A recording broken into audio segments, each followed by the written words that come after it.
ভালোবাসেন।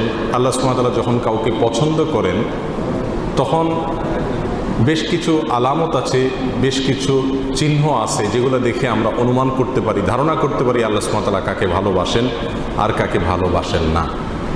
আল্লাহ সুবহানাহু ওয়া তাআলার ভালোবাসার যে সকল আলামতের কথা নবী আলাইহিস সালামের হাদিসে এসছে, তার মধ্য থেকে আমরা 4টি আলামতের কথা আজকে উল্লেখ করব ইনশাআল্লাহ বিইذنিল্লাহ। তার প্রথম আলামতটি প্রায় বেশিরভাগ হাদিসের কিতাবে বর্ণিত হয়েছে, যে রাসূল করিম সাল্লাল্লাহু আলাইহি ওয়াসাল্লাম ইরশাদ করেছেন, আল্লাহ সুবহানাহু ওয়া তাআলা যখন কোনো বান্দাকে ভালোবাসেন তখন তিনি জিবরিলকে নির্দেশ করে বলেন যে অমুকের তার আমলের কারণে, তার চিন্তাধারার কারণে, তার চলাফেরার বিশুদ্ধ উপায় এবং পদ্ধতির কারণে আমি তাকে ভালোবাসি।